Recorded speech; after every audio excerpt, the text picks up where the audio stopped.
বাংলাদেশের ক্রীড়াঙ্গনে খুব একটা জনপ্রিয় নয় বক্সিং। দেশে বছর জুড়ে তাই আলোচনার বাইরে থাকে বিশ্বব্যাপী তুমুল জনপ্রিয় খেলাটি। তবে সম্প্রতি কয়েক বছর ধরে খেলাটি কিছুটা প্রচারের আলোয় নিয়ে এসেছেন রাঙামাটির ছেলে সুরকৃষ্ণ চাকমা। বিভিন্ন দেশীয় এবং আন্তর্জাতিক প্রতিযোগিতায় চ্যাম্পিয়ন হয়ে বেশ আলোড়ন তুলেছেন তিনি। তবে দেশে বহুদিন ধরে অস্তিত্ব সংকটে নারীদের বক্সিং। ঠিক এমনই সময়ে আশার আলো হয়ে এসেছেন যুক্তরাষ্ট্র প্রবাসী বাংলাদেশি তরুণী জিন্নাত ফেরদৌস। বাংলাদেশের হয়ে বিভিন্ন আন্তর্জাতিক প্রতিযোগিতায় বাংলাদেশের প্রতিনিধিত্ব করেছেন তিনি, এমনকি ছিনিয়ে আনছেন চ্যাম্পিয়নের মুকুটও।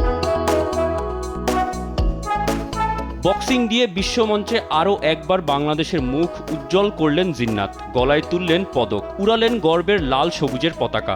বুধবার পোল্যান্ডে অনুষ্ঠিত X1X ইন্টারন্যাশনাল সিলেসিয়ান উইমেন্স বক্সিং চ্যাম্পিয়নশিপে ব্রোঞ্জ পদক জিতে ইতিহাস গড়েছেন জিন্নাত। এটি ইউরোপীয় বক্সিং কনফেডারেশন থেকে কোনো বাংলাদেশির প্রথম পদক জয়।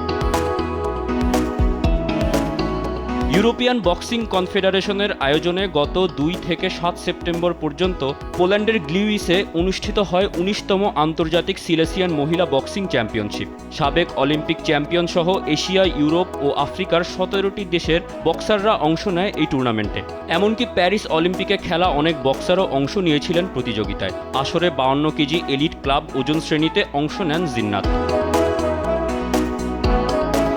শুরু থেকেই দুর্দান্ত লড়াই করে একের পর এক ম্যাচ জিতে নেন এই বাংলাদেশি। কোয়ার্টার ফাইনালে আধিপত্য দেখিয়েছেন তিনি। এক পেশে লড়াইয়ে হাঙ্গেরির কাতা প্যাপ পাত্তাই পাননি জিন্নাতের কাছে। 2 বাউটে 5-0 পয়েন্টে প্যাপকে হারিয়ে দেন তিনি। কোয়ার্টার ফাইনালে প্রথম বাউটে জিতেই পদক নিশ্চিত করেন এই প্রবাসী বাংলাদেশি। সেমিফাইনালে জিন্নাত প্রতিপক্ষ হিসেবে পান ইউক্রেনের দারিয়া ওলহাকে। তবে ফাইনালে ওঠার লড়াইয়ে হঠাৎই ছন্দপতন জিন্নাতের। শক্তিশালী প্রতিপক্ষের সঙ্গে এবার আর পেরে ওঠেননি এই বাঙালি তনয়া, তাই ব্রোঞ্জ পদক জিতেই সন্তুষ্ট থাকতে হয় তাকে। এর আগে চলতি বছরের 23 এপ্রিল প্রথম বাংলাদেশি হিসেবে আফ্রিকার ডারবানে বক্সিংয়ে ইতিহাস গড়েন বক্সার জিন্নাত ফেরদৌস। নেলসন ম্যান্ডেলা কাপ আন্তর্জাতিক বক্সিং প্রতিযোগিতায় স্বর্ণপদক জয় করেন তিনি। 50 কেজি ওজন শ্রেণীতে তিনি ফাইনালে হারিয়েছিলেন ইথিওপিয়ার প্রতিযোগীকে।